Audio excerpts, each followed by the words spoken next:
Il n'en a pas l'air, mais c'est une star. Steve Bruzet est l'un des paléontologues les plus réputés au monde, pour la qualité de ses recherches, pour son talent de vulgarisation et pour sa plume, qu'il trempe volontiers dans l'encre du polar. Pour moi, être paléontologue, c'est comme être détective de police. Comme un enquêteur va sur une scène de crime, nous devons découvrir ce qui s'est déroulé dans le passé à tel endroit. Et nous cherchons des empreintes, des poils et d'autres indices. Des découvertes, il y en a deux, majeures, dans son dernier ouvrage, Le triomphe et la chute des dinosaures. Ils sont plus âgés de 50 millions d'années que ce que l'on croyait, et les premiers d'entre eux n'avaient rien des géants imaginés jusqu'ici.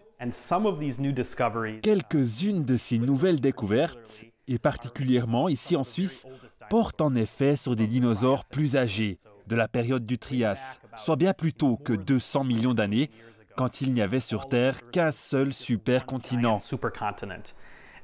Les premiers dinosaures à vivre sur Terre étaient très petits. C'est ce que nous avons réalisé. Ce n'étaient pas des géants, comme des T-Rex ou des brontosaures. Ils avaient la taille d'un chien ou d'un homme.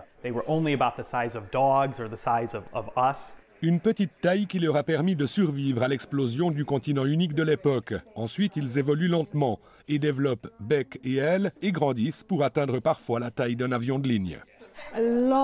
C'est une très longue évolution où les dinosaures ont pu se développer, avec l'émergence de différentes espèces, et ils ont commencé à muer sous des formes précoces de ce que nous connaissons aujourd'hui comme des oiseaux.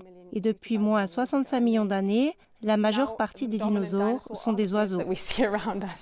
Et c'est parce qu'ils pouvaient voler qu'ils ont survécu à l'impact cosmique qui a détruit 3/4 du vivant il y a 60 millions d'années. Cela provoqua des séismes, des tsunamis, réveilla les volcans, alluma des incendies.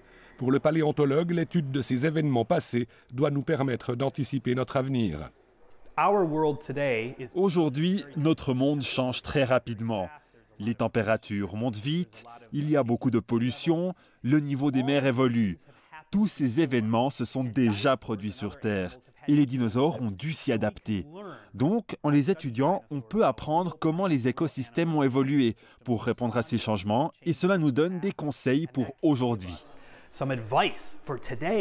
Des conseils pour peut-être éviter que l'homme ne vive un destin semblable à celui des dinosaures.